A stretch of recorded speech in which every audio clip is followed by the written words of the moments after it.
Good evening. Welcome to South Asia Newsline. I'm Asia Sharma. Here are the top stories we are tracking for you on Wednesday, the 27th of December. Jordan's foreign minister meets Indian commerce minister in New Delhi to boost ties.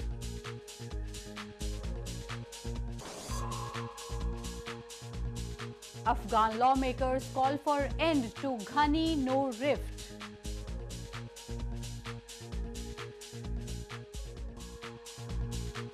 And tourists flock to India's Jammu and Kashmir with onset of winter.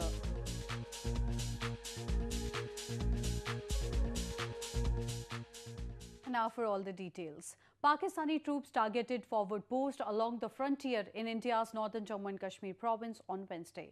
The Indian Army also retaliated to the firing. There has been a spate of ceasefire violations along the border by Pakistan this month.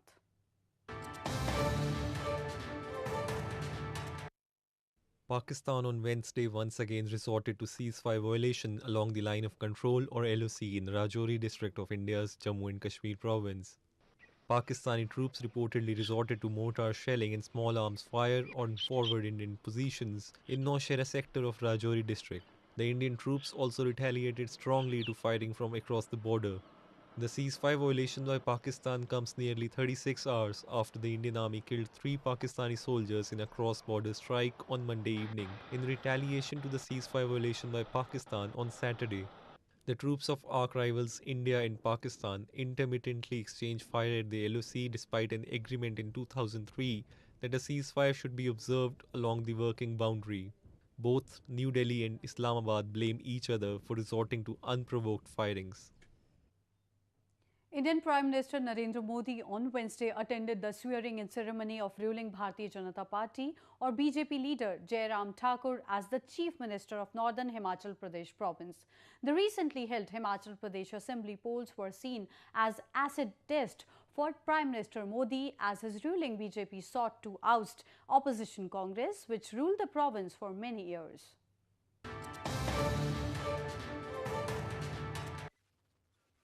Indian Prime Minister Narendra Modi on Wednesday arrived in northern Himachal Pradesh province to attend the oath ceremony of Bharatiya Janata Party or BJP's Jairam Thakur as the Chief Minister of the province.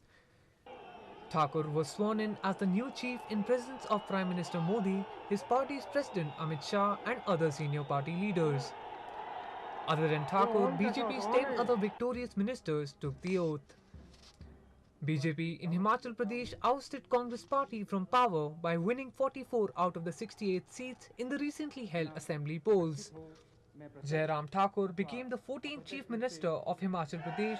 Previously, BJP leader Prem Kumar Dhumal served as provincial chief from 2008 to 2012. The polls in Himachal Pradesh were crucial for Prime Minister Modi as to maintain his invincible image ahead of the 2019 general elections. Jordan's foreign minister on Wednesday met Indian Commerce Minister Suresh Prabhu in New Delhi. The foreign minister is scheduled to meet top Indian leadership during his two-day visit to boost bilateral ties.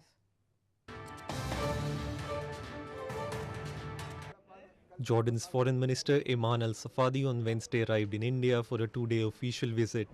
Safadi, who is visiting India for the first time, is scheduled to meet his Indian counterpart Sushma Swaraj and other top Indian leadership during his visit.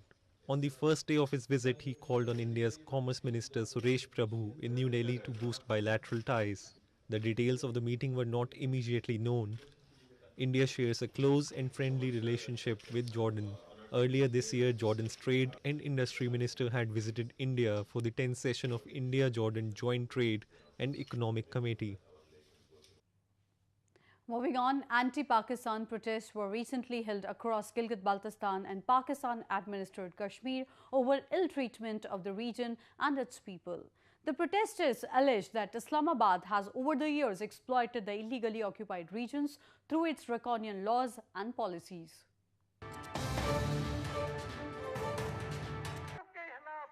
Massive protests were recently held across Pakistan-administered Kashmir and Gilgit-Baltistan against Pakistan's ill treatment of the region and its people. Markets and business establishments remained shut and traders in large numbers gathered in major cities of Gilgit-Baltistan to express their anger against the imposition of illegal taxes by Islamabad. They raised anti-Pakistan slogans and rejected the Pakistan government's enforced taxation on the people of the illegally occupied region. In Rawalakot city of Pakistan-administered Kashmir, locals protested against the discriminatory surge in load-shedding hours. The protesters blamed Pakistan for exploiting resources from the illegally occupied region and being responsible for the poverty and underdevelopment in the region.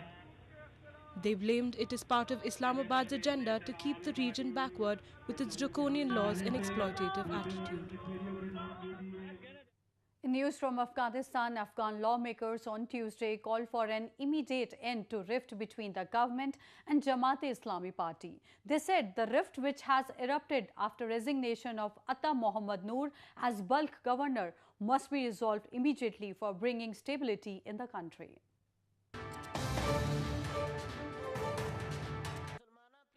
Members of Afghanistan's upper house of parliament on Tuesday called for an immediate end to the rift between government and Jamaat-e-Islami party, saying that it will give a chance to Afghanistan's enemies to achieve their nefarious ends. The rift between the presidential palace and Jamiat has intensified after Atta Mohammad Noor, the bulk governor, was removed from his post by President Ashraf Ghani last week. ما امیدوار هستم که متوجه اینمی جنگالای داخلی بعد شوند زمین به این مساعد نشه خدای ناخواسته که فردا زمین به دشمن به طالب و داعش و دیگر گروه‌های تروریستی مساعد شود که او از زمین فرصت استفاده بکنه. Noor, one of Afghanistan's most powerful regional leaders, has used his position in bulk as a power base to push for a major role on the national stage and has been seen as a top rival of Ghani. He has refused to accept the decision and has said that he will never resign without a legal or political agreement. His Jamiat-e-Islami party has also condemned the presidential palace's decision, terming it irresponsible and against the principles of the national unity government. Moving on to news from Nepal, leaders of Rashtriya Janata Party Nepal on Tuesday suggested Nepalese President Bidya Devi Bhandari to authenticate the ordinance on National Assembly election. President Bhandari has been consulting with political leaders following differences among the major parties over the contents of the ordinance. 5 leaders of Rashtriya Janata Party Nepal or RJPN on Tuesday suggested Nepalese President Bidya Devi Bhandari to authenticate the ordinance on National Assembly election. During a meeting with the President, the leaders asked her not to hold the ordinance forwarded by the government, as the constitutional process should be duly followed when the parties fail to forge consensus. President Bhandari is nowadays consulting political leaders for differences among the major parties over the contents of the ordinance on the National Assembly election. RJPN, which holds majority seats in province number 2 comprising 18 districts of Nepal's southern plains, has also called a meeting to choose its proportional representation candidates.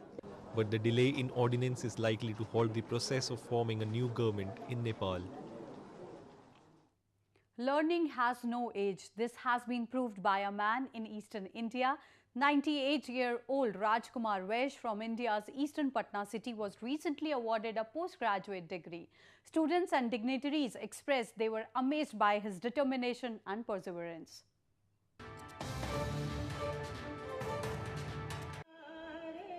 Anyone who stops learning is old. Anyone who keeps learning stays young.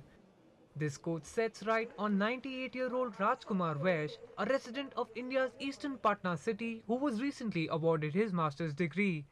Students and several dignitaries present during the ceremony were amazed by Vaish's determination and perseverance.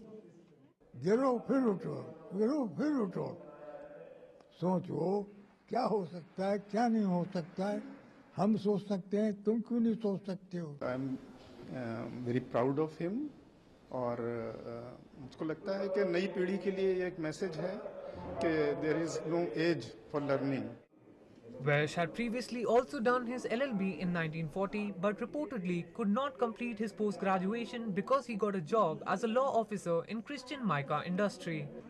He passed his matriculation examination in 1934 and completed his graduation in 1938. As the winter chill sets in India's northern Jammu and Kashmir province, tourists, both domestic and international, are flocking the picturesque valley in huge numbers. Winter tourist arrivals help revive Kashmir's tourism.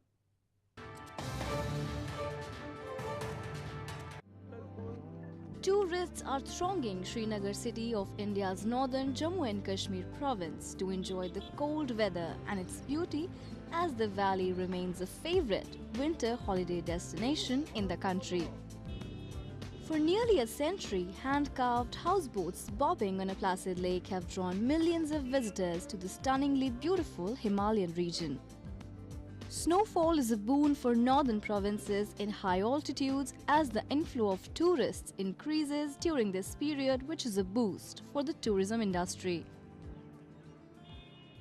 Snowfall जो basically हमारा ये जल्दी हुआ winter की जो आमद है जो जल्दी हुई इससे एक काफ़ी अच्छा बूस्ट मिला है टूरिज्म को और इससे काफ़ी जो टूरिस्ट फ्लो है बढ़ेगा इंशाल्लाह हमें उम्मीद है कि 2018 हमारा इंशाल्लाह मोस्ट प्रोबेबली हमारा बहुत अच्छा जाएगा. It's been the most beautiful experience so far, and I'm being a globetrotter. I've traveled throughout the world, and I would say that anyone who's not seen Kashmir should come to Kashmir, because that is something that you're missing out in India for the rest of the world who've never visited Kashmir. This is the place to be. While some were seen enjoying a pleasant boat ride in famous Dal Lake, others donned traditional attires of the valley. Tourism is an important sector for Kashmir's economy, reportedly contributing 8% to the province's gross domestic product or GDP. Well, that's the way it was in South Asia this evening. Before we conclude, the top stories once again. Georgia's foreign minister meets Indian commerce minister in New Delhi to boost ties.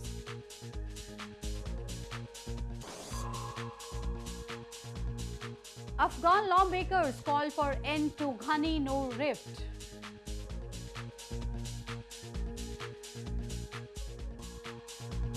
And tourists flock to India's Jammu and Kashmir with onset of winter.